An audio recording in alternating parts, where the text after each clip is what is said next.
This November in the portal, we will be hosting Everyday Analysis, both Helen Rollins and Alfie Bown, for a month-long process focusing on psychoanalysis and politics. We will be discussing the difference between activism and politics, the impact of platform capitalism on our psychology, as well as the signifiers left and right in capitalism. To get involved, visit philosophyportal.online. Welcome to another philosophical conversation. My name is Cadell Last, and I'm here today with a friend of the channel, Helen Rollins. Helen was on the channel last year to discuss her book, Psychocinema, and today we are going to be discussing our upcoming month in the portal with Everyday Analysis. Both Helen and her partner, Alfie, will be in the portal for the month to discuss the relationship between psychoanalysis and politics. And I suppose throughout this entire conversation, we're going to be laying the groundwork for the relationship between how we think about psychoanalysis and politics, and maybe also be getting into some specific political tensions that are active today and how the psychoanalytic lens can be brought to bear on these issues. So starting off, Helen, why don't we just talk about what is everyday analysis? I mean, ever since I met you guys, I think that's a fantastic term. It's a great way to play with the concept of psychoanalysis. What does that mean for you, and what does the project involve? So my husband Alfie set up Everyday Analysis many years ago when he was a student, I think, or a master's student in Manchester. So this was like 12, 15 years ago, maybe. And I think at the time it was a blog. It was during the blogging period, and they would write articles. They'd invite people to send articles in. And I believe they had some articles in the mainstream press in terms of what they were doing. It was a group of people that were involved. People like Dan Bristow, I know, was involved. I'm not super clued up on everybody who's involved, but it was a collective of people, and they wrote articles in The Guardian. They collaborated quite a lot with Zero Books at the time, and they put together, sort of short books of collected essays from the block. And then I think it was sort of still running, but Alfie did loads of different projects. He moved to Hong Kong and did something there and had various other small press things that he was setting up. And then when we got together, he had left one press and still wanted to publish texts. And we decided to just use the Everyday Analysis sort of, I don't know if it's not a system, but Brand identity? through line. But yeah, I mean, yeah, something like that concept, because this is to do with each of our pamphlets. So we publish pamphlets, short books, anything between like 5 and 25,000 words. We started off one a month, and we had a reading group once a month in London where the writer would come and present their book and we discussed. But obviously that's quite a quick turnaround and we don't have that much time. But we publish regularly. And we have like quite a lot of published pamphlets now, and we still do the reading group, but we have not been foot to the pedal recently because we have a baby. But we will be doing that again. And we have, the idea is, so people can buy the pamphlet online, and we sort of have a weird little factory set up at home, and I kind of write the hand. It's probably a much more efficient way of doing it. We post them out, but people can also download the text from the internet. I put a film of mine up there, and we might do other things outside of the pamphlets. But the idea is to be reflecting on life, society, life as such, through a psychoanalytic lens. That's really the only kind of, apart from that, sort of directives of the publishing pamphlet house or whatever, is a universalist Marxist perspective.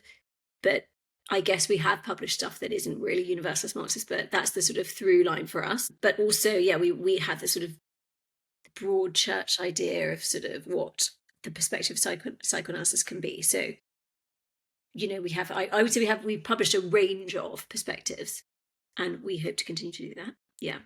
So I think like the best place to start, not only because our month is going to be psychoanalysis and politics, but just the basic outline you're giving there of what everyday analysis is focused on is, psychoanalysis, I don't think in its origin was explicitly political, but it has come to become linked to politics, and specifically there's a long lineage of, for example, Freudo-Marxism.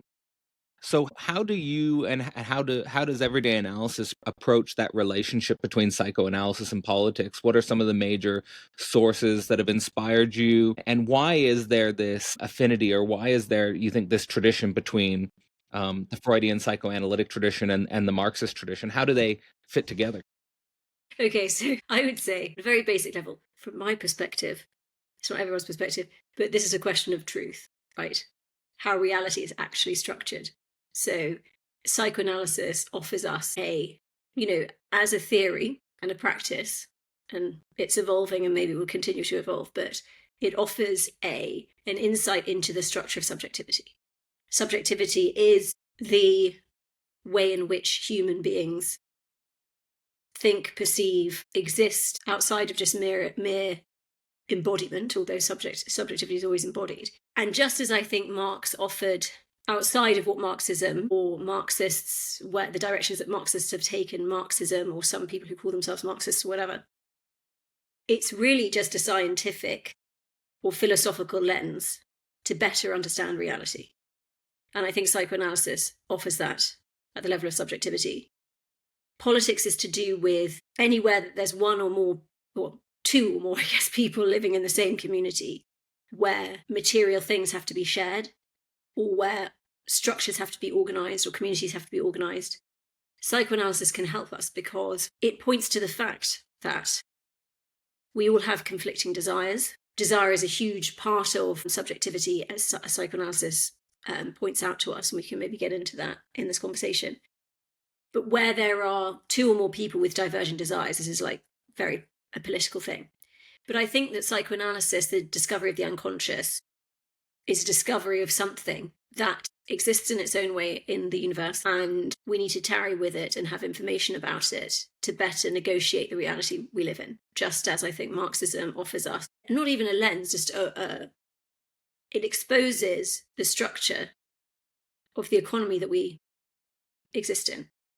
And this information can help us exist in this world and to create societies, ways of organizing things that are more conducive to human life, or to not just human life, to life, or to work with reality as it is. Even though, psychoanalysis is, as I say, it's a lot about desire, so we can get caught up in, questions of perspective, or, perspective in that what we see, our desire is always implicated. But it doesn't end there. That is an insight of psychoanalysis. It's not the end point. But the fact that we can witness our desire being implicated in the way we see things and the way we view things, this can help us have a sort of higher order understanding of the way that we interact with one another. And I think a lot of theory, because you were talking about political, issues of culture in politics. And I would say that this is where often interpretations of psychoanalysis, or not even interpretations of psychoanalysis, but we get stuck in the imaginary register rather than the symbolic register. So I think that psychoanalysis, through process of, Bion talked about alpha and beta elements and used metaphors of digestion. So we can alphabetize. So alpha and beta, these are kind of indigestible aspects of reality that are difficult to come to terms with. And psychoanalysis on a sort of theoretical, political, and even on a practical level, I mean, this practical aspect of psychoanalysis is doing this, making these insights possible through a certain way of positioning one subject with another. I actually, I think words and concepts are less useful than art, and especially film. That's just my perspective. I think film does psychoanalysis. Film is psychoanalysis, what can be, or film does philosophy better than philosophy. That's just my perspective. Psychocinema. Psychocinema, yes, exactly. Who needs an analyst when you've got the movies? When you've got the movies, exactly. But yeah, I still am on the side of talking and words in books, which is why I'm involved in the Pamphlet House, and also why I do podcasts and things like this. Yes. So, I mean, I think that the crucial thing here is, with psychoanalysis and talking about the question of truth, is that we're talking about the unconscious. We're not just focusing here on egoic models. We're not here, in some sense, reducing subjectivity to just egoic self-narratives based on rationality, but we're dealing with the core of people's desires, which in many ways can bring us to fundamental political disagreements. Mm-hmm. And like you said here, politics comes into the picture when we have fundamentally divergent desires. Mm-hmm. And Marxism is here focusing on the materiality of things, on class antagonism. Mm-hmm. So, and in many ways, like the differences in desire of the proletariat and the bourgeoisie, and how does that structure the modern political landscape? When it comes to the intersection between those two things, what are some of the things that like in your opinion that the Freudo-Marxist lineage has either discovered or forwarded about the conversation, and why do you think that, at least from my reading, these lineages don't have I guess, a more prominent narrative position in the larger political landscape? Because I don't think either of them are, when I'm studying like just modern political discourse in general. I mean, even people on the left have I think a very distant or even a superficial understanding of Marxism, or even want to distance themselves from Marxism, Yeah. let So alone psychoanalysis. yeah, no, I think the reason is because it's correct. And so again, this is not, we can debate it, we can discuss it or whatever. Many have conceived in the sort of Freudian Marxist position that that capitalism is death drive. So capitalism is an aspect. It's not just a system of exchange. It's a way of mobilizing desire and fantasy and drive for profit. So we have a term like religion. So when Marx says religion is the opiate of the people, the signifier religion actually carries with it many different elements as to what religion is. So we can have organized religion, we can have community, we can have meeting up every Friday or Saturday or Sunday, we can have traditions throughout the year, we can, have, but the aspect I think that he's talking, we can have ways of trying to understand reality, we can have biblical texts and whatever texts for different religions. But what he's really talking about there is religion as fantasy or as ideology. So I've been rewatching Mad Men since my baby's been born, because when you breastfeed, you have many hours you need to fill. And I've seen it so many times, but it's just absolutely brilliant. But one thing that I think is really interesting about it is it's a sort of portrait of a time in capitalism where capitalism gets almost, let's say if we were doing a Hegelian analysis of capitalism, perhaps it's not enough just to say capitalism. And again, I think this is where it gets confusing when people say late stage capitalism, where it's still capitalism, but we don't know what stage we are at, and perhaps this is just the Yeah, it beginning. could be. I like that. I think we could be right, and we could still be a baby. We have no idea. Maybe it's centuries. Exactly. It's like, do we pay for air yet? Has everything been commoditized? I think we're at the stage where subjectivity itself is getting commoditized. And this is why we have such an obsession with identity politics. And this is to do with the rise of social media as the commodity form of the material commodity form of the commoditization of subjectivity. So, we can talk about earlier stages of just exchange. And all of these elements like fantasy and drive are still present. Look at, the bubbles that existed in the tulip bubble craze in Holland in early capitalism, whatever. But in Mad Men, we're looking at a sort of expansion of capitalism into the realm of subjectivity and desire in a different way. So the opening episode, Smoke Gets in Your Eyes, I think it's called, there's a moment where they have hired a Austrian psychoanalytic theorist to help them sell cigarettes, because cigarettes, it's now been discovered, are bad for your health. And they come to realize, like, it doesn't matter that it's bad for your health. People still smoke them anyway. So basically, if you look at an advert from, say, a women's magazine in the 19th century, it'll be, or even the 1920s, it'll be a page with a picture maybe and text saying why, in a really practical, rational way, this item is going to improve your life. So it's about just telling you concretely, this is better, buy this because it's better. We then get to this sort of perverse turn in capitalism with the rise of advertisements, where it's no longer enough. Capitalism has to sort of scrape out more profit from somewhere else. So it's no longer enough to say, oh, you've got a dirty floor, here's something that will clean it. You have to add this element of desire onto it. So it's like this, there's a famous, in the later series in Mad Men, where Don wins a Clio for a floor cleaning thing. Can't remember if it's a mop or if it's the liquid. And he uses imagery from, a cowboy film. So the product itself is not only just cleaning your floors, it's giving you something else. It's speaking to your desire. It's capturing you at the level of desire. It's telling you in some spiritual way you are going to be assuaged, or you're going to get something that will sort of fix your experience of lack. So this is what Freudo-Marxism can help us with in the 20s. So it's interesting because I know that there are some Marxist theorists who hate French theory. And then we have on the other side people like Jordan Peterson who talk about neo-Marxist, blah, blah, blah, blah. He's talking really more about postmodernism.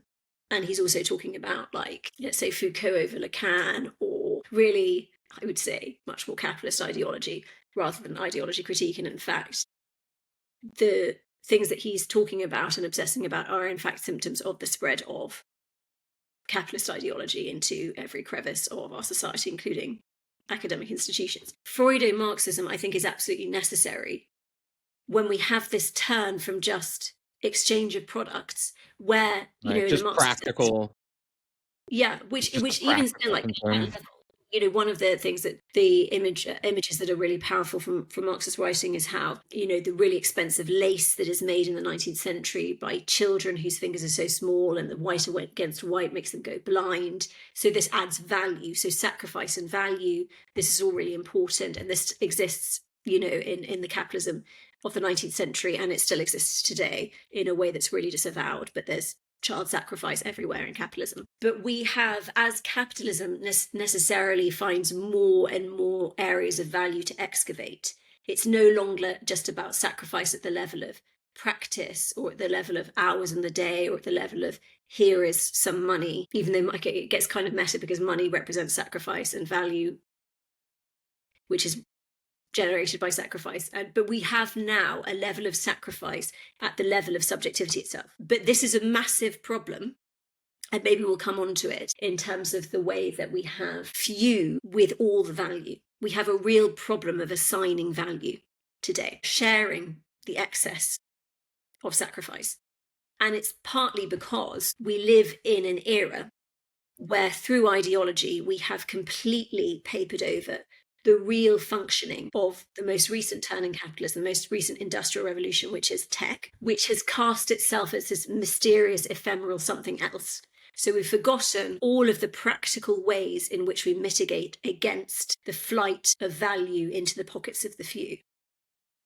And we don't recognise where our labour is being done. So we have people earning lower salaries, people not earning money at all, whilst doing labour for tech platforms all the time. And basically, I think we have a problem of analysis relative to how tech, this sort of tech-flavoured moment in capitalism we're in, really works. And without that critique, we don't see where sacrifice is being done.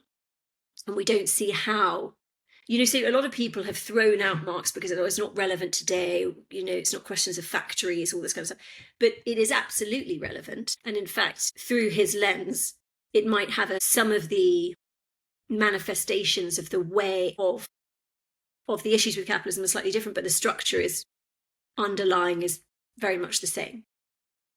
And I think, one of the, as I say, the reason why Freudo-Marxism isn't more prevalent is because it is necessary and correct. Capitalism will do anything to stamp out the thing that, many have pointed out, many psychoanalytic writers after Freud, that, humans would rather die than give up a fantasy image of themselves. Fantasy serves the human a level of symbolic stability relative to their lack and their anxiety. Capitalism, likewise, the drive for profit. The reason I also think is that if you really critique capitalism, how it exists, philosophically, where it comes from, you really end up in a bit of a philosophical hole that's quite terrifying, which is this question of lack, which is something that, or contradiction, every form of human society and arrangement has tried to manage in a certain way. So Freudo-Marxism is pointing to a kind of Hegelian insight, which is we should get to the point where we no longer repress this lack, but we actually start to tarry with it, and we actually bring it to the symbolic order. That's But to great. do that is to really do something quite terrifying, which is to acknowledge where subjectivity comes from, where we all come from, and essentially that we're all going to die. Yeah, I mean, I think that for me, the why Freudo-Marxism is a useful frame is because it, in many ways, compensates both Marxism and psychoanalysis for their own limitations in an important way. Like, I feel like traditional Marxists, they don't view the human being from the point of view of lack, for example. And I think that that's a big problem because then you get fantasies, and like I've been teaching the early Marx, where you get this idea of the communist species being as a kind of reconciled human that's kind of substantially whole. Yeah. And I think that, like, in general, the idea of traditional Marxists about the possibilities of the working class are usually quite positively utopian in a way that I think is quite, it doesn't seem to me to correlate or correspond in any meaningful way with what I see about everyday people or the nature of the human being. So I think psychoanalysis is a really important lens to bear on that limitation of Marxism, what you're emphasizing, the lack.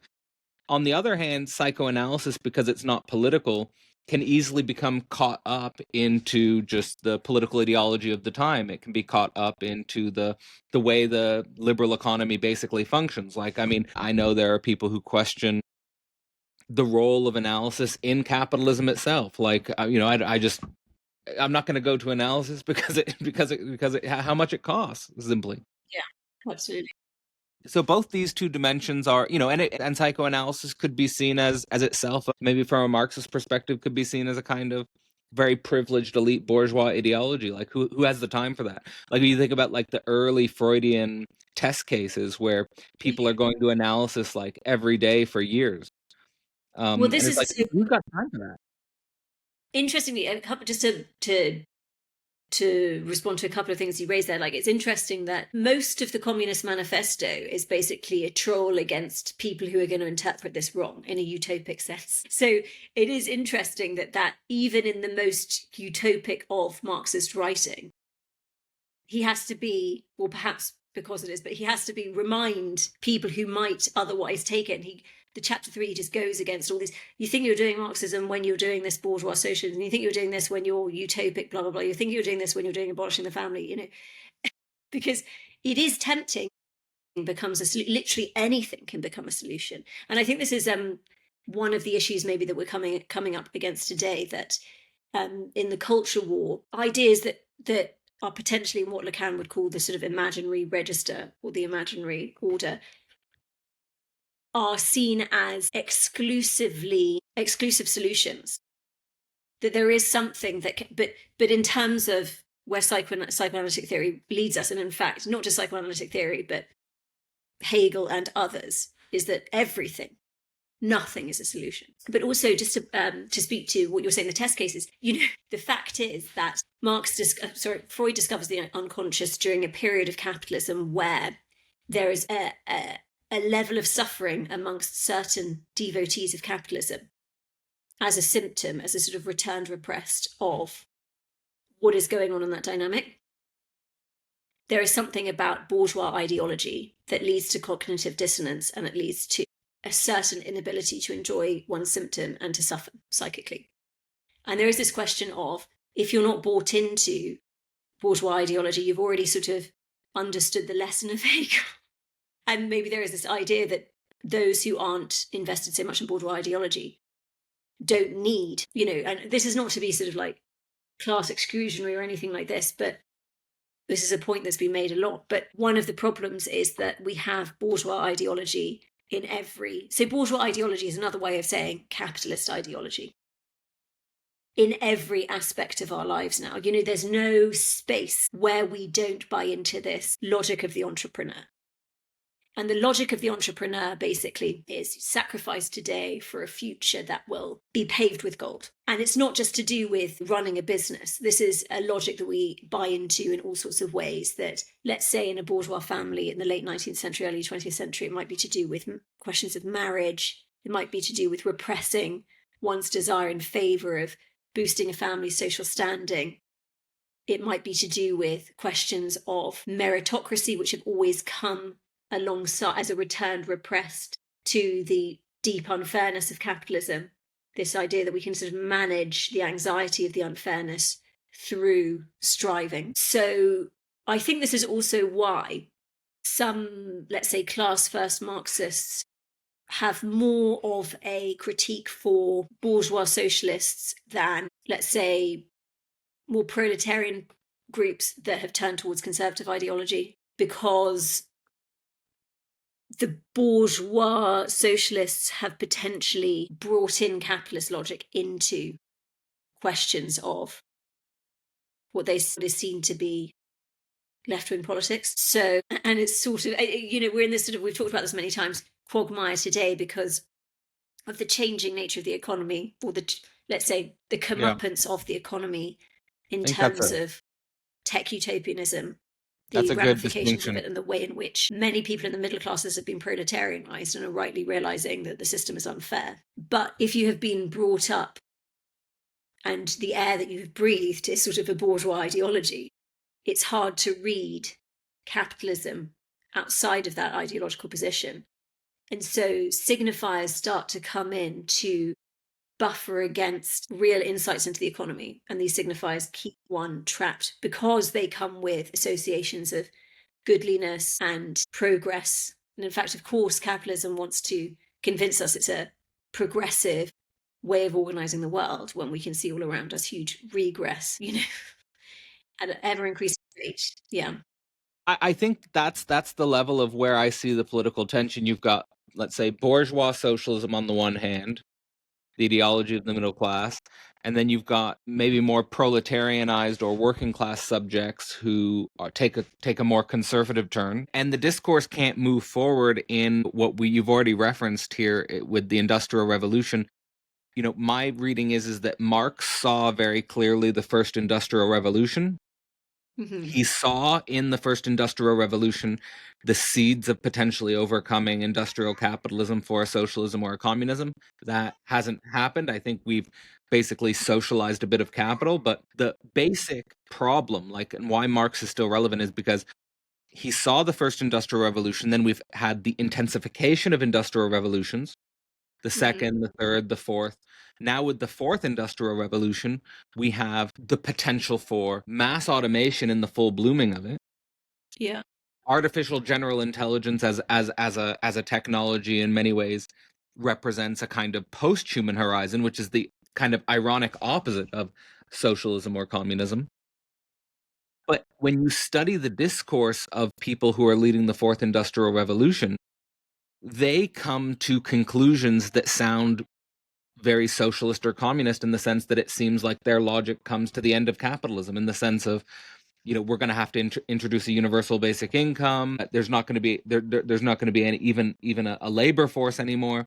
So it seems like the problem, the symptom, the question of Marxism still looms in that territory, and at the same time, the cultural divisions between what you're calling the bourgeois socialists and the conservative middle class aren't able to approach this symptom, or aren't able to approach this antagonism, possibly because, you're saying, possibly because it's true, and we have a tendency to just stumble upon the truth and pretend we didn't see it, but because the truth is terrifying. And I've also been thinking about this idea of the emancipation of the proletariat as itself a terrifying notion. I think the conservative ideology is preserving the status quo in many ways, or preserving hierarchy, because again, the emancipation of humanity, the emancipation of an international working class, can be quite anxiety provoking.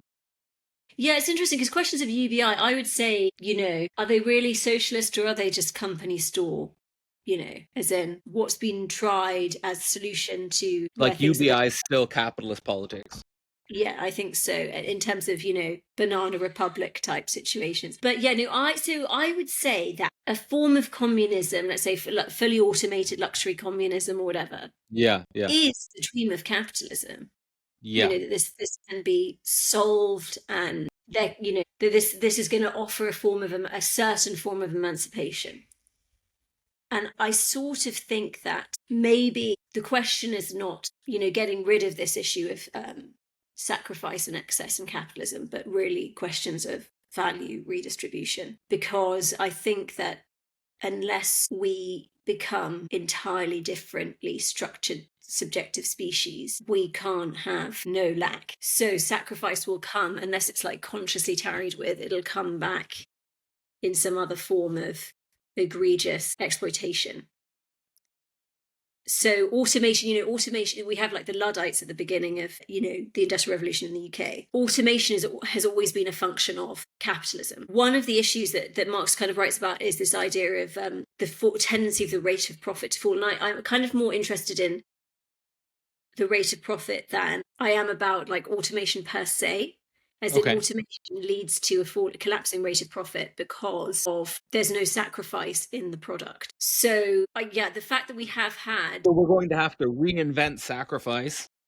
Yeah. Like the modes of sacrifice that are currently existing will be replaced by potentially machine intelligence, and then the question of sacrifice will reappear in a more intense, real form. Yeah, intense because it's repressed. I'm just not convinced by AGI, so. Okay, yeah.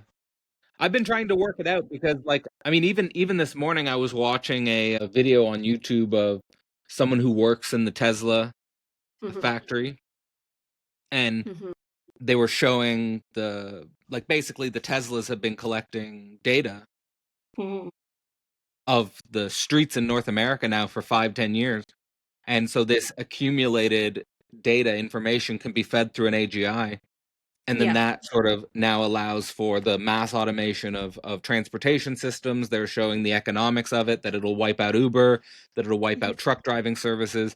And then, they extrapolate and they go on. And to be fair, like this idea of mass unemployment through technological progress has been around for a long time. But at the same time, it seems to raise fundamental economic problems that we don't seem to have solutions for outside of UBI, and I do agree that that's potentially a lazy idea, and at the same time it could be a simplistic solution. It's interesting because I think like these things are it's not so far in its appearance, but it's the underlying logic of it. So who gets to determine what UBI is? UBI is like a token that sustains the profit of the corporations who happen to get in the door at the time of the collapse of, it just looks like, as I say, a sort of form of colonial capitalism, a mega class divide. It's interesting because, people have talked about techno-feudalism, and I'm not really sort of enamored with that idea either. I think it is just like capitalism, and where capitalism goes when you don't have enough redistribution. But yeah, I think that even, we look at today, the amount of labor we do now is much higher than I was doing before I got an iPhone. We find ways to create work. As soon as you got your email on your phone, there was no clocking off. As soon as you get WhatsApp, there's no clocking off. As soon as institutions crumble because of a decision to tie themselves to capitalist ideology instead of being pockets where that ideology didn't apply, but they're exclusionary and often egregiously so, in terms of point of entry. We don't, you then, let's say in the para-academic world, you become a commodity as yourself in addition to your job, because your job doesn't pay enough, and you fight for the last scraps of value with more and more and more labor, including responding to DMs in the middle of the night if you have a sort of public profile, because it's important for your actual brand, really. So, and then there's questions of, how cancel culture implicates you psychologically in this constant affect generation, being on guard, saying the right thing. This is all labor that's being done because we have automation that doesn't require sacrifice there. Therefore, because there's no sacrifice by workers in terms of the generation of the product, there still has to be value generated elsewhere to sustain profit. And we're doing it, every time we post anything on Instagram, and we have this weird reality where if even the commons, as in the place of interpersonal human exchange are capitalized upon. How, I think this is why a lot of people find online activism so annoying. Not because of the intention behind it, but because it's actually impossible to do productive politics in a commoditized space. It always ends up falling into Can we speak commodity. more directly to that, because that's something that you're going to focus on in the portal, is the distinction between activism and politics? Yeah. Well, okay. So activism, obviously, I don't think that, all signifiers are very slippery and difficult, and they don't really capture reality, and they cannot capture reality in the way that we kind of want them to, which is why it's possible to keep talking and talking and talking about the same stuff and, trying to become clearer to ourselves and others about what we mean precisely. Because activism that happens online, can it be political? It is actually quite difficult, because I think that the commons have become so commoditized that it becomes impossible to critique without sounding controversial.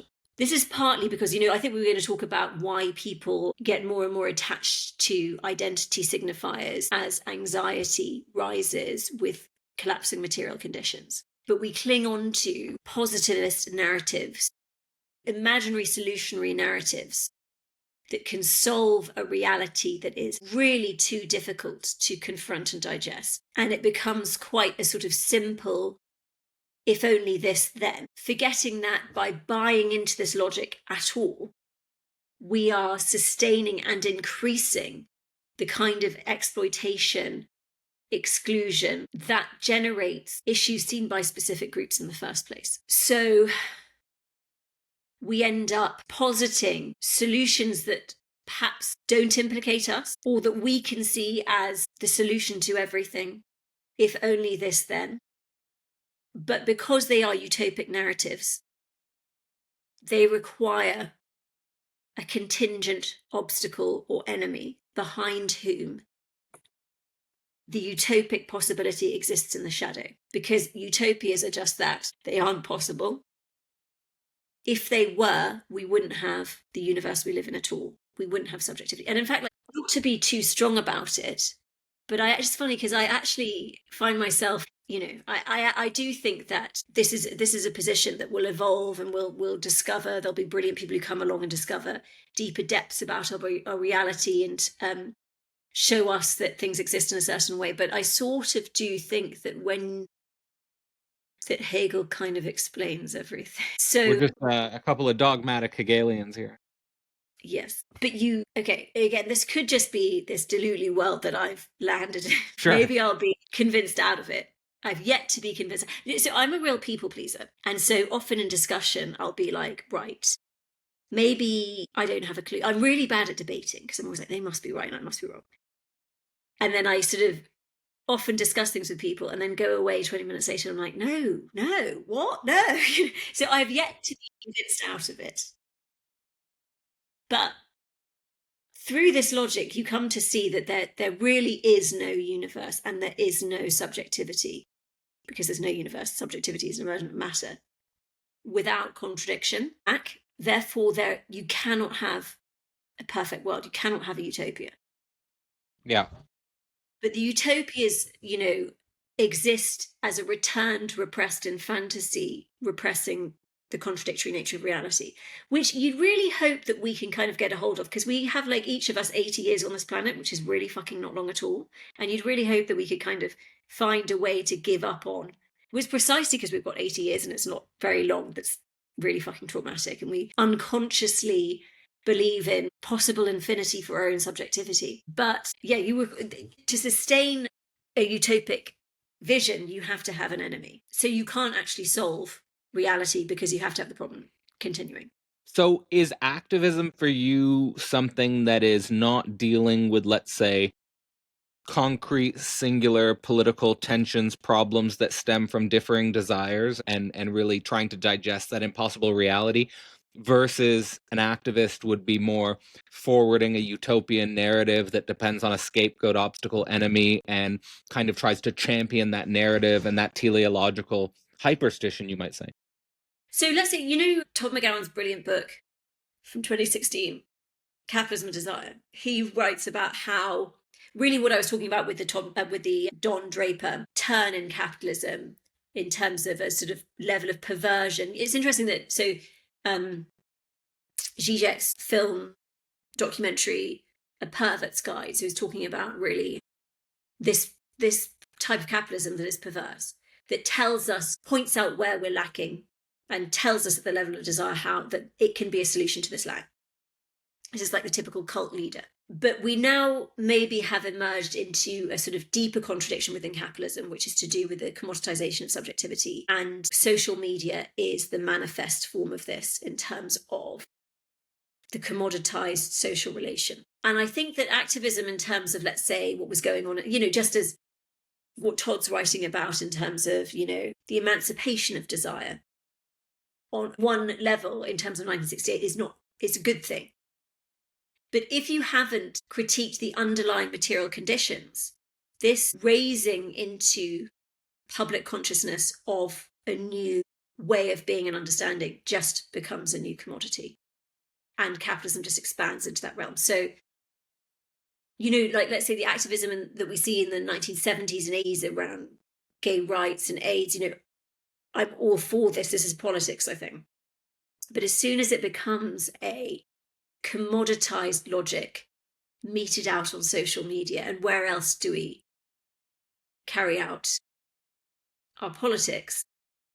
Because the commons have been commoditized. So we're in a really sticky situation, basically. But let's say the bad infinity of this kind of logic, where it's you have to sustain, to ignore the material reality that is creating the conditions that we live in that are unfair, exploitative, to do with winners and losers in a more and more extreme way. And we cast these facile narratives. We have to keep sustaining this narrative. So you have to keep creating problems or enemies precisely to not do politics. And I think we see this most egregiously with, people. It's funny how... So I want to hold on to that we create problems, enemies to not do politics. Exactly. So do you want to expand on something there, or I take that point and run with it? Well, I was going to say that one of the problems we've created is a turn away from universalism. Yes. And one of the ways that, let's say, postmodern critiques of universalism have lubricated the wheel of bourgeois socialism rather than politics is that there is this critique that, the Western subject sees themselves as universal, or capitalism claims universalism. It uses universalism as a justification for the way it's actually exclusionary. I agree. But that doesn't mean that we should turn away from universalism. And in fact... No, it's that we're dealing with a non-all. We're dealing with a universality as a non-all. Exactly, which is universal. It doesn't include lack. Exactly. So capitalism... Yeah, go ahead. In terms of this activist logic, or this commodity logic, the solution becomes the problem. So universalism in terms of ideas of the Enlightenment. The Enlightenment makes possible certain forms of emancipation, but it also makes possible, because the economy is not critiqued, the appropriation of emancipation for profit. So the issue isn't that we're doing universalism and that this is, a problematic because it's, Western ideology. The problem is that we're not doing universalism, but we say we are. So the solution to a capitalist version of universalism isn't to retreat into identity politics and to fracture the social bond even further, which allows for greater and greater exploitation. It's to do universalism properly, which, by the way, in terms of original critical theory, is where, let's say, a lot of the ancestors of the ideas that became this sort of facile identity politics come from. Because the personal being political is because the personal comes from subjectivity, which comes from the universal experience of lack.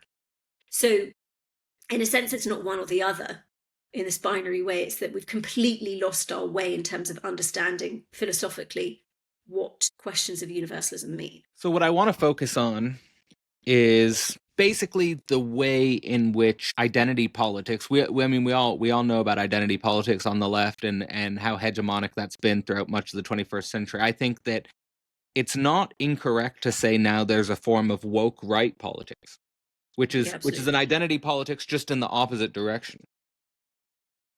Well, identity politics, right? Sure. Yeah, we could say that just the left and the right wings of capitalism or something like that. But what I mean by woke right politics is something we've discussed a lot. It seems to be organizing itself most fundamentally around the immigration issue. It seems to be organizing itself most fundamentally around ideas of a white-based nativism, fears of, for example, white replacement.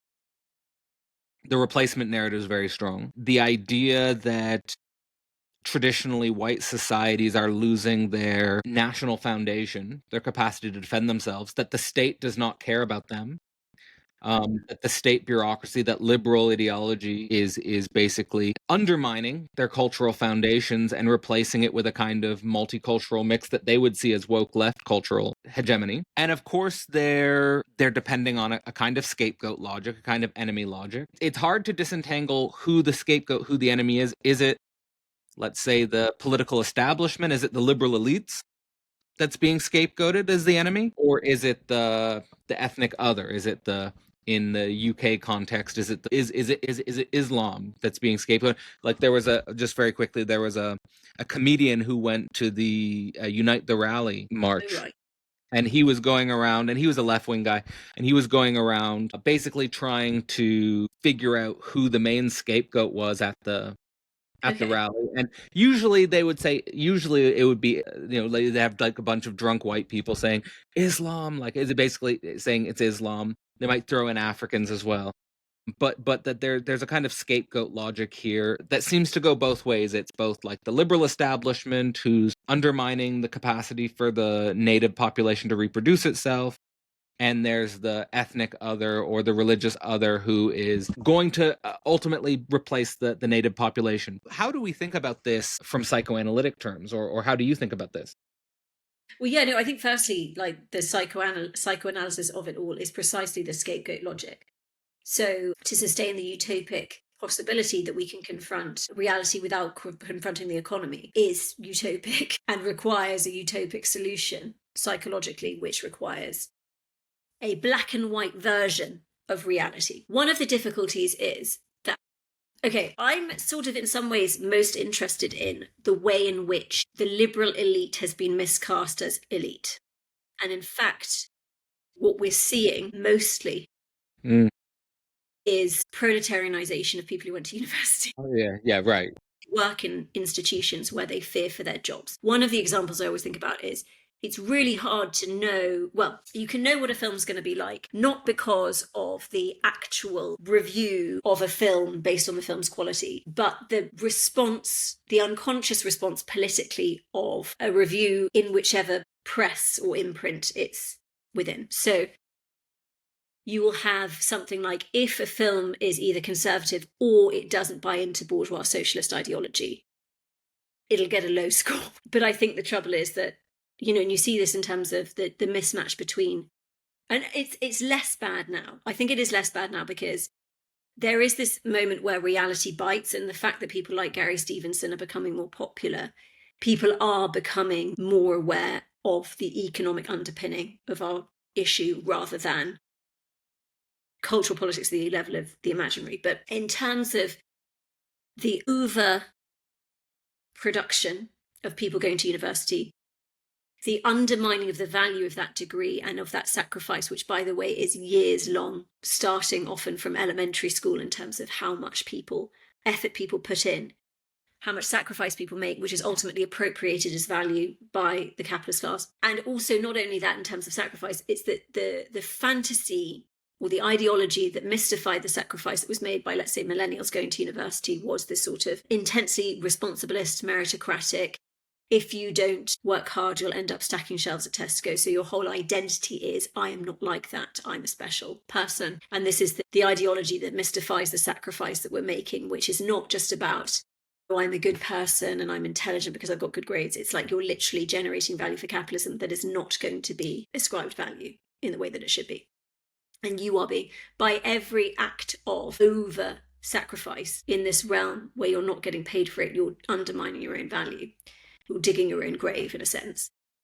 This is immensely traumatic. You would rather die than give up the fantasy image of yourself and to look back on all the sacrifice that you've made, which is years and years and years and years and years of unpaid labour, and not only that, pay-to-play labour in terms of hundreds of thousands in college debt.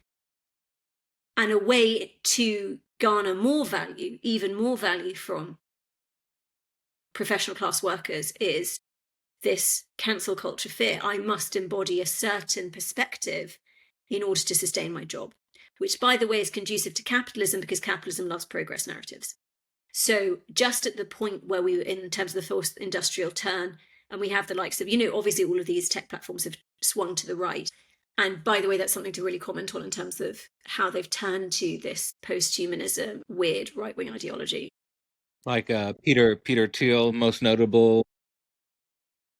But yeah, the elite ideology, yes, it facilitates, or it facilitated whilst it was really prevalent, the extraction of value towards tech platforms, and it mystified what was really going on. It offered us, the opiate of the people was the progress narrative. Really, what was going on was a hyper-proletarianization of professional class aspirants. So I actually think that liberal elite ideology is actually representative of mass proletarianization that really, I think, is the issue here. But at the same time, that problem, at least from my reading, it's only going to intensify. Like, it's only going to get worse. I don't see a way out of that. I don't see. Yeah, that seems to be. Yeah.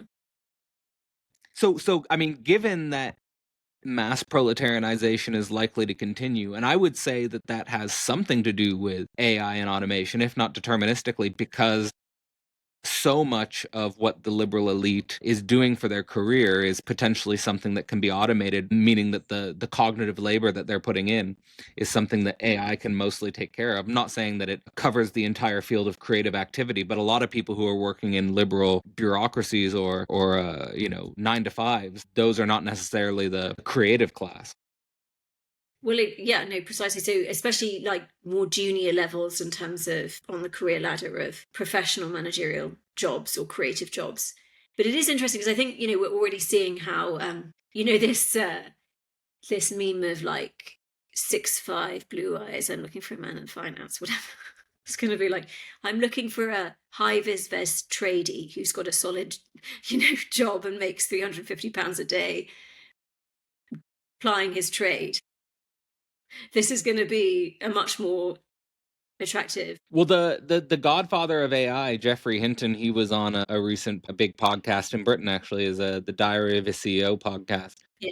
And he was saying, or the Diary of a CEO guy was asking him, what jobs will be available in 5 to 10 years, or what would you tell your kid to train for? And he would say plumber or electrician or something like that, like a manual labor job. I think that's like absolutely true. But also I do think that the AI bubble is going to really burst, and we really have got to the limit of what AI can offer us. So I think this is, in terms of AI, I think this is it. Yeah.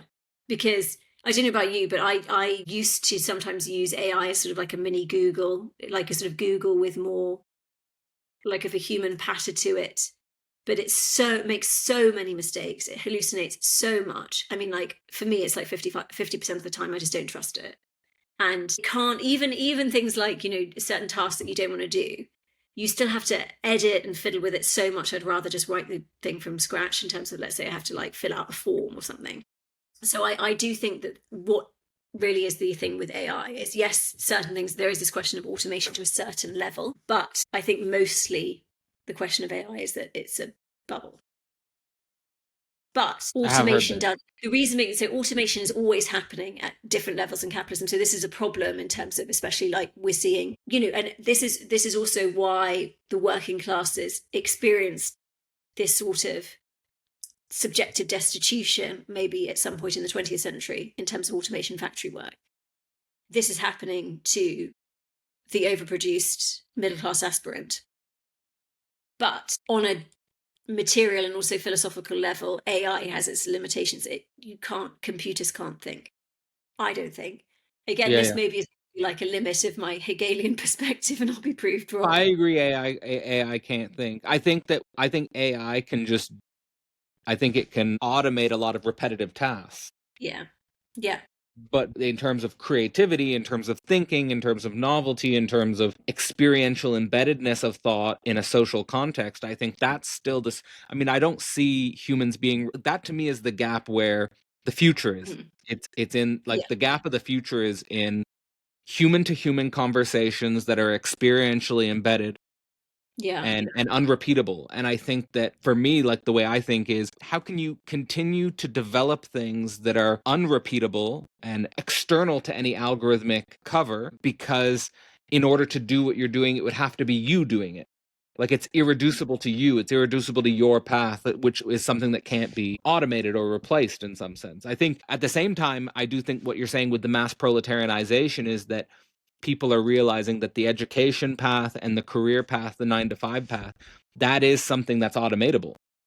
No, I think that's true. But in terms of the issues politically that we're seeing and in terms of the culture war, I think that it is a symptom of the mass proletarianization Yeah, of that's clear. the group. And one of the utopic copes is a blame game, which But then is, that would lead me to the view that then the liberal elite's falling. It's going deeper into the proletarianization, and then that would lead me to say, well, maybe there is actually a deep truth in what's going on with what I was calling woke right, or what we could call the populist right, in regards to there's a truth being expressed in the unconscious of the working class that the liberal elites are just blind to. but I think that's always been the case. And I think this blame game, it's like the returned repressed of this blame game that has been going on. Nobody, when I was at university, I graduated in 2011, mentioned the word feminism once. And then in 2012, I think we graduated into a shit economy. Salaries did not, and it's much worse now, by the way, much, much worse. But perhaps the difference is that those who are sort of 12, 13 years younger than us have lower expectations. But, the millennial who grew up who graduated into adulthood just before the crash was indoctrinated into an ideology and fantasy structure that promised a lot and offered little. And suddenly the person to blame is your boss, who happens to have white hair and be 65 years old and a man. But the real issue is this wider collapse, which of course you can't digest and stomach because we're at the beginning of this cliff. And the fall has been ginormous. And unless your parents were very savvy, not only, financially secure, but also not so indoctrinated into meritocratic responsibilist narratives themselves, where, you have to stand up on your own 2 feet, you're sort of fucked. And you're going to be fucked in the future when their healthcare costs are going to cost loads in retirement. The value of their house is going to be taken up by that because of the way I mean, that. the whole system of the welfare state, the whole system that we've come to expect for our career development seems to be reaching its own contradictions and limits and collapsing in on itself. And we just don't know what the coherent alternative Yeah, system. the welfare state has been privatized, and when you privatize the welfare state, you then you have an asset when it's public that you don't pay rent on, and as soon as you privatize everything, you're paying for the product and you're paying for the rent on the asset that was previously publicly owned. So it just becomes exponentially worse and worse and worse. But the contingent, everything would be better if I know better because these boomers are out of date because I've learned the stuff at university, therefore logic really pissed a lot of people off who were also experiencing, not maybe in the same way, they had already experienced it, a collapse in living standards, which is throughout the entire economy, and being blamed for it whilst at the same time experiencing it. And of course, then we have things like Brexit, Trump 1.0, all this kind of stuff. The trouble, what I find really sad is, of course, it's like the Zizek idea. And this is the contradiction in reality. You can be a hypochondriac and have cancer. You can point something out correctly. So the woke activist can point out that there are still issues with discrimination against X or Y group despite whatever. But instead of looking at how the economy causes this, in terms of the economy must always have a hierarchy. In capitalism, there must be an in and an out, a problem and a solution, a group to be exploited for the shift of value to somebody else. So there's truth when saying, but then it becomes questions of unconscious and all these terms, these scientific appropriate. And this is the thing that's really sad, is that someone like Jordan Peterson sees the appropriated terminology. I always talk about gaze, the way I work in film. Gaze is Gaze, is appropriated from the likes of Lacan and just turned on its head and ruined and sustains the problem rather than solves it. But of course, there's truth, aesthetic truth, but the underlying logic has completely missed the reality that's generated the aesthetic truth. So, of course, then the woke right saying, da da da da da DEI. It's like, of course, you can critique this, but this again is a symptom, not a cause. But then symptoms become causes because they become appropriated into the economic system. So it becomes very difficult to critique. But this is at a certain point, you have to have a kind of I'm from Northern Ireland, peace process in a sense, where you acknowledge the harm that's been done to everybody. And you see what we all share, which is lack, and how we are all in different ways in a boat that's sinking. And that human thinking subjects, have the capacity to maybe improve things. But it takes a higher order level of logic and discussion to do so. It makes a lot of sense to me to boil down a critique of both the culture of woke left and woke right to be an issue of lack. That both woke left and woke right avoid lack in a fundamental way, and they cover it over with a scapegoat logic. That to me is pretty clear. It's pretty sound. I think the mystery of what the next system is and what the consequences are of mass proletarianization, that to me is very fuzzy. One of the difficulties, because you were talking earlier about what Marx was pointing out in terms of the emancipatory potential of, let's say, the consciousness raising in terms of the economy with the working class, actual workers, who can control the means of production because production is materially functioning in a certain way. The capitalist needs to make profit, you can go on strike. What happens when we have no ability to cease or to seize the means of production or to go on strike in terms of the way? I mean, maybe we stop using social media. I don't know. To do that, we have to work out where we're generating value.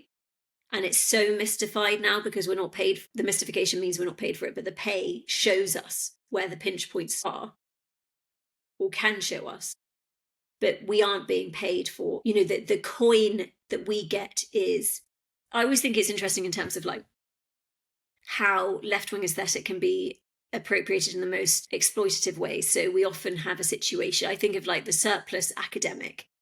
In the past, you got a BA, you got a job. Then you did an MA, you got a job. Then you had to pay for your MA. Then you had to pay for your BA. Then you had to do a PhD. Then you had to go into a holding pen of 10 years of sort of... Yeah, now there's endless postdocs and postdocs on postdocs on postdocs and adjunct position on adjunct position on adjunct position. But now, to get that adjunct position, you have to do free labour for para-academic organisations, whereby you believe you're working for the revolution to come, and then you'll get paid, So it really is. But I mean, I sort of, not to be too facile, and I know, people critique people like Gary's economics, and I think it can be critiqued in lots of different ways. But the basic thing, I saw this thing he did yesterday, or the other day, which is about, he's not really concerned about left and right in terms of the economy. He's talking about it as if he's a car mechanic. And I sort of feel the same way at this point. It's got so bad.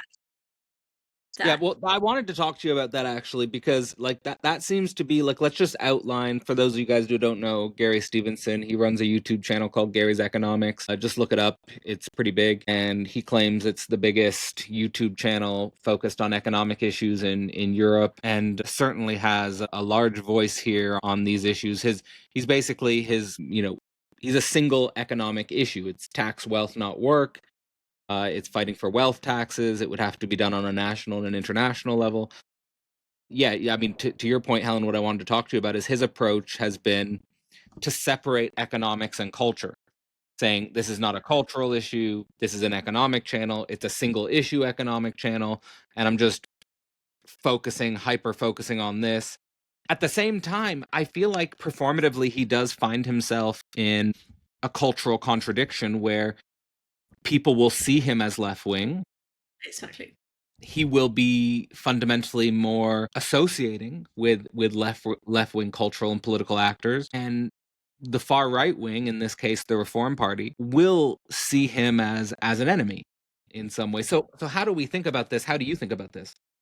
Well, I think the damage has been done in terms of was it inevitable when the working classes were proletarianized? And this is a point that Gary makes a lot, that the middle classes then become proletarianized. And one of the ways in which the middle classes become proletarianized is via the precise solution that they were given when value is being extracted from the middle classes, which is to back yourself by education. So because the middle classes are becoming so proletarianized, it's not surprising that even if it's sort of coming out wrong, the people who are becoming sort of politically activated are people who at least were born into the middle class and were led to believe that they were going to, our mutual friend Benjamin Studebaker has made this point many times, that if you're born into something, it's totally understandable that you'd expect to have at least that in terms of your material reality, because you were born into it without any sacrifice, and except for the sort of sacrifice of being born. It's just your basic given. Yeah, it's the basic given. If you, especially this responsibilist, and education is the most responsible, it doesn't have to be responsibilist, but it's the way that it's been tied to capitalism, and it's a commodity. It's the most responsibilist, competitive, grade driven, problem solution logic thing that, you feel like a failure. And it's horrible for people to be told they're a failure. If we look at like the way in which we can say Brexit, etc., it's like it's in some level a return to oppressed or a response to being spoken down to.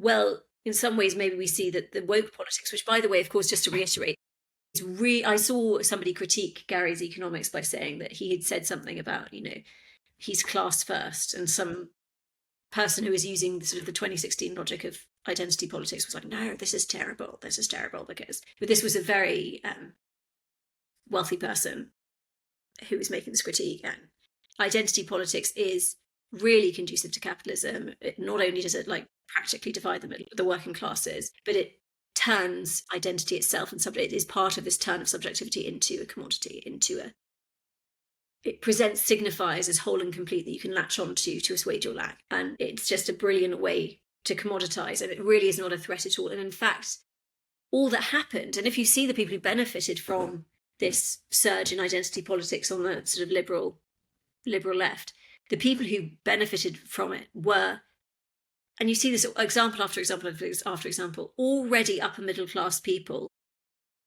who were wealthy enough to be able to be in these creative careers, because, and it's something we kind of always forgot. And I think often the boom in people backing themselves to have creative careers is precisely a short-term result of people unconsciously knowing that there's no normal job for them. So you'd rather back yourself in the lottery of having a creative career. You could be the next Scorsese than actually accepting your proletarian position and sort of acting accordingly.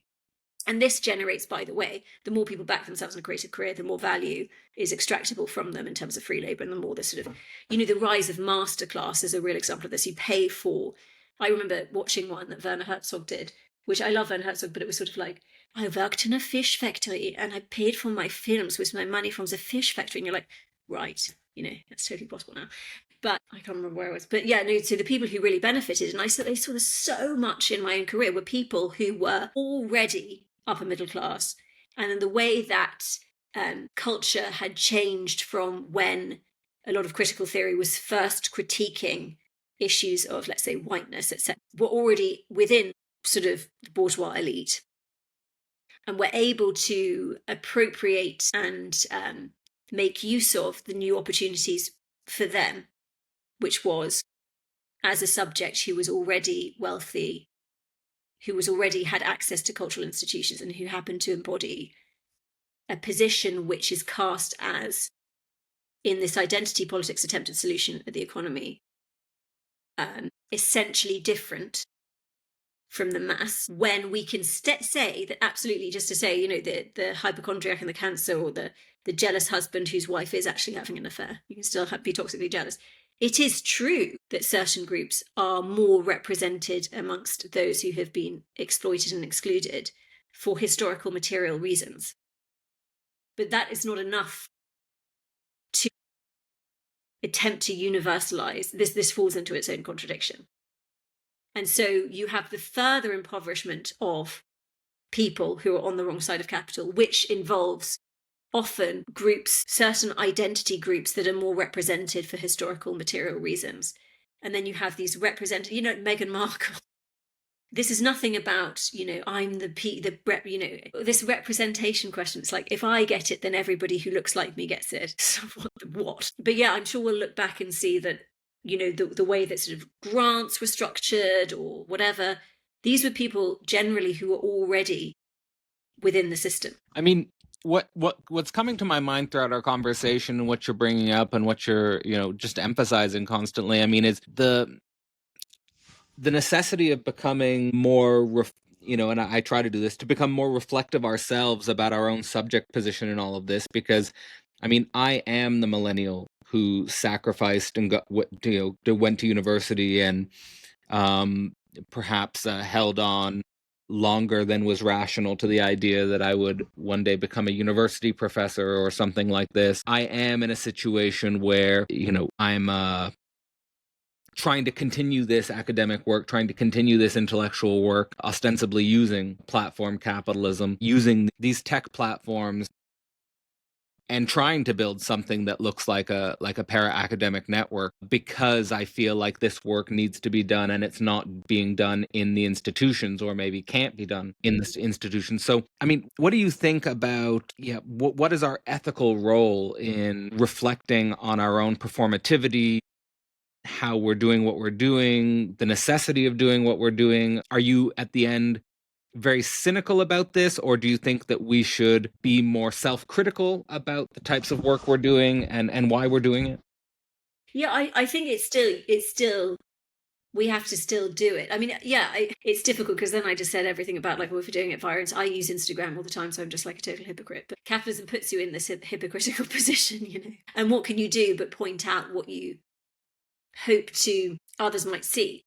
But this is where I think, the question is not about consciousness raising, but unconsciousness raising. And there are practices that we can engage in, that it's not just to do with saying the right things, but it's to do with approaching truth in a way that gets people's guard down a little bit. And I think like what you're doing in terms of with Philosophy Portal, precisely not engaging with. I try not to do things that are algorithmically sensational, and I try to do things that are long form and create economic opportunities for other people if possible. And I do a lot of things of what I'm doing is actually not for the algorithm, in the sense that it's behind a paywall, or it's not for YouTube, it's not for social media. And it is sort of the opportunity to create an online community that has the potential to feed into physical community. But at the same time, I mean, all that is true. But at the same time, I don't want to oversell what I'm doing, because I'm quite impotent. I'm aware of how impotent I am. I'm aware of the dire nature of the situation. I don't think that what I'm doing is a model that can be replicated as like an alternative path to going to university and trying to become a professor or something like that. I think there needs to be fundamental. I feel like we're in like kind of this gap of a potential transition where maybe the system that emerges on the other side is actually a lot worse than the system that I grew up in. But at the same time, I do think there's a gap. I do think there's real opportunity here. I do think there needs to be structural, systemic innovation on the other side of this. It's interesting because you said the question of like, why is Freudian Marxism not so accepted, or so many people engaged in it? I always think about, let's say you have a brother who's an alcoholic. Are they going to like really be happy when you come along and do an intervention? Like, no. There will be absolute resistance. But it is Absolutely. to do an intervention, to reach rock bottom, and to rebuild a life as this person who's the alcoholic. And I think Freudo-Marxism is a sort of philosophical position that relates to the nurturing kind of love that the alcoholic or the addict needs to re-engage in community. I did this seminar with Julie Resch recently, and she's doing this annual thing. She had some topics she wanted to cover, and she offered me a set of topics, and all the topics I was like, I don't know anything about any of this. But the one that I chose was narcissism, and I don't know that much about narcissism other than like everybody's a narcissist these days, including myself potentially, but like, I don't clinically know. But there is a sort of theological idea of what evil is. And that would be to do with an inability to think outside of oneself, to sacrifice for the common good. And in psychoanalysis, there is a phase in an infant's life called primary narcissism, where the infant absolutely cannot do anything yet other than be completely concerned with their needs. But through love and coaxing into the symbolic order and coaxing into language and coaxing into community by love through the parent, the child then can step outside of primary narcissism and become a subject, become a political subject in a sense, a member of the community. So I think that, like, this sounds so corny, but also what is love, but I don't think it's possible to do this loving coaxing of, I do see like the bourgeois ideology is essentially analogous to the logic of the addict. But we sort of have to do these interventions on ourselves and the group where we coax people into community. And this is where, like, I just don't think you can do politics with this enemy-making logic that exists at the moment. I think the first step is, like, literally, the trouble is, okay, again, because the right has used questions like universalism, meritocracy, all of these sort of master signifiers as a way to not lubricate their capitalist position, but justify it. So I think, like, what we see with a lot of the ideology on the left liberal side or the left wing of capital is a more of a lubricant rather than a justification. But I can kind of explain that maybe in the course when we do it. But one of some of these things, like love thy neighbor, right? Obviously, Christian ethics became, especially in America, a justification, or a reading of it became a justification for a conservative capitalist position.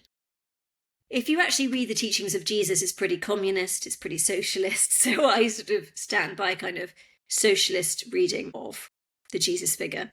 Mm-hmm. And the capitalist version that entered into sort of the evangelical position in America. It's strange, isn't it? Yeah. So there are all sorts of things going on there. But another thing that the right that Charlie Kirk sort of embodied is this question of speaking to the other side. And it's really difficult because as soon as you say this, it's like, oh, you're a right winger.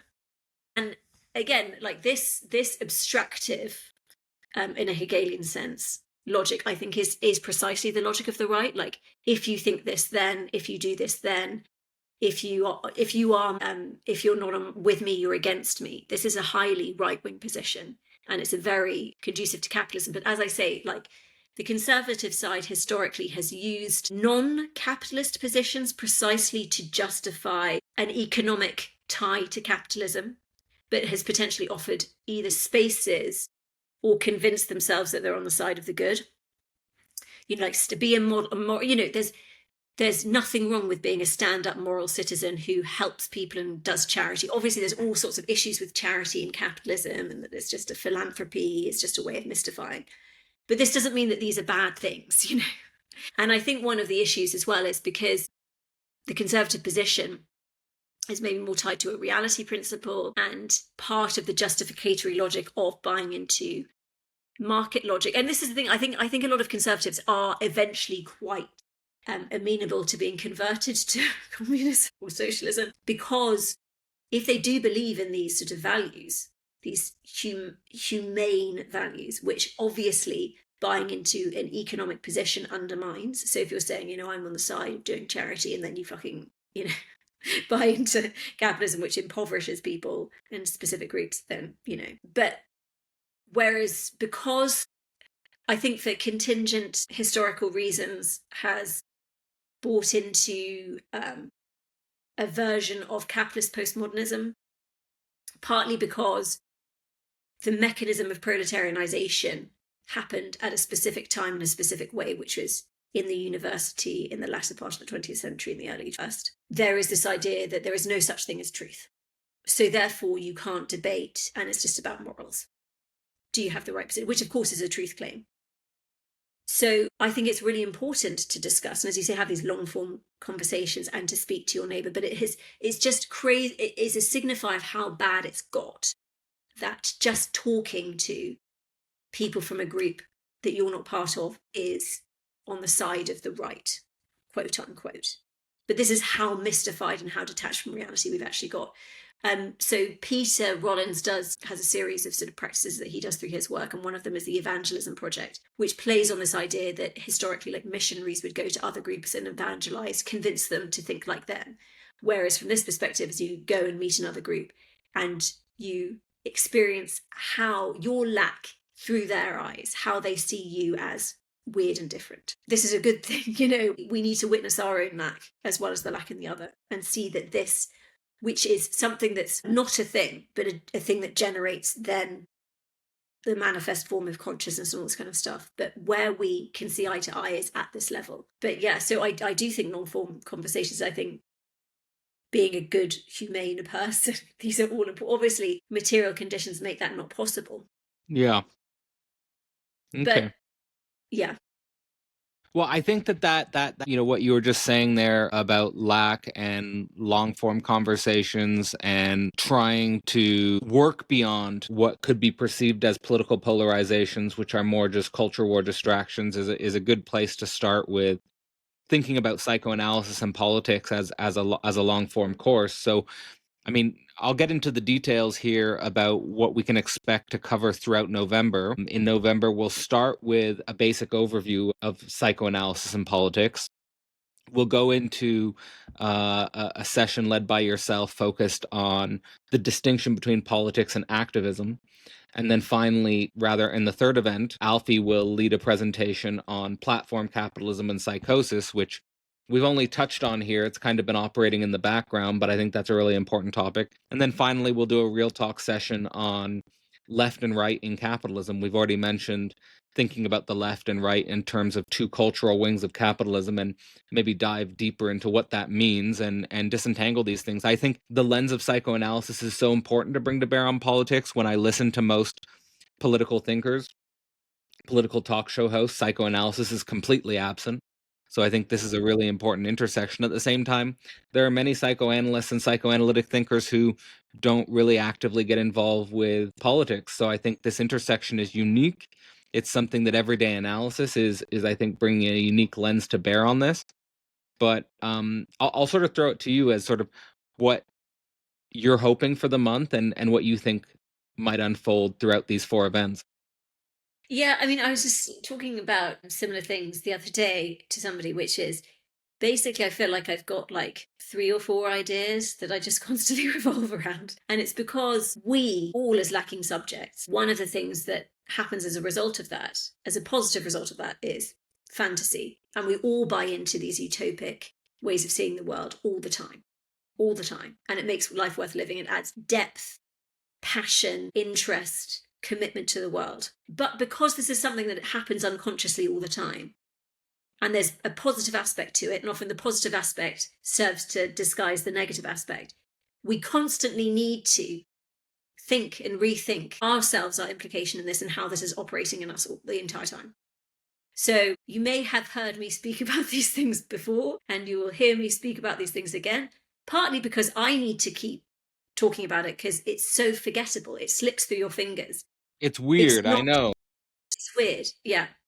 And sometimes, the funny thing is sometimes I like read something that somebody's written, and I'm like, wow, that's brilliant. And I'm like, oh, I did sort of already know this, but I just keep forgetting because the way society is structured, the way we are driven to exist in the world of subjects, it constantly needs this sort of hang on. And we've lost within society this sort of reminder, this sort of stone in your shoe. So yeah, I think I get a lot out of it personally because I keep needing to think and reframe and talk about this stuff with people to remember. I know for me, I know for me, I brought it up a little bit in this conversation, but I keep on thinking about, I'm trying to think through what I'm calling the economic cultural parallax, or the economic cultural non-relation that structures left and right. I'm trying to think about the most polarizing issues or the most single issue problems in politics today being somehow at this unity between immigration and inequality, and that these two dimensions are usually thought separately. But Yeah. I wonder if they need to be thought together. I wonder if there's like a horseshoe between the far right and the far left. All of these things are just circulating in my mind. So these are things that I'll definitely be bringing to the table throughout the month in sort of partnership with you and Alfie. Yeah, and I'm looking forward to it. So I'll give you the final word. There'll be links in the description if you want to get involved in the month between everyday analysis at Philosophy Portal, psychoanalysis and politics. But yeah, I'll give you the final word here, Helen. Thank you, Cadella. Yeah, I was going to say that I've kind of given Cadella like a reading list, which is some Yeah, texts from some of the it's texts on we've the site as published. well. And I don't think any of them are in print. So unfortunately, you can't get your actual like commodity object, but you can download them from the website.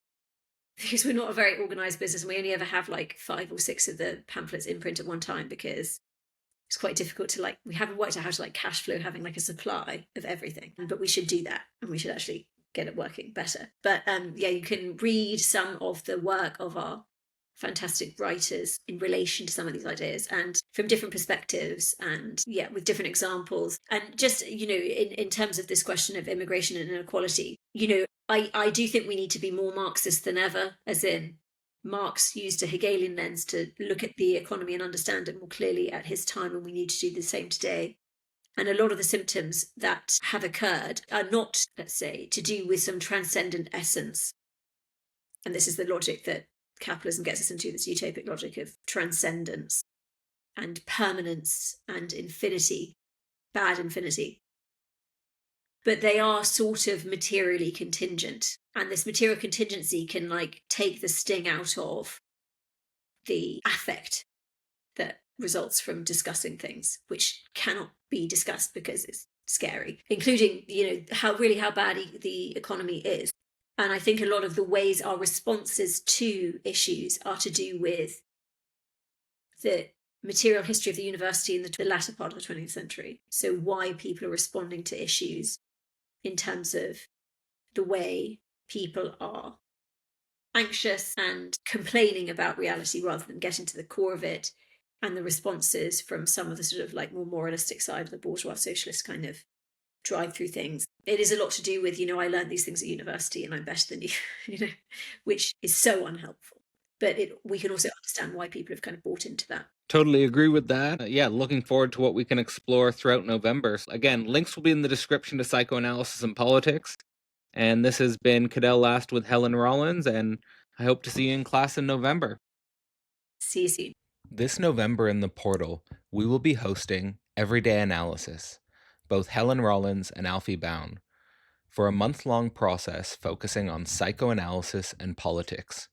We will be discussing the difference between activism and politics, the impact of platform capitalism on our psychology, as well as the signifiers left and right in capitalism.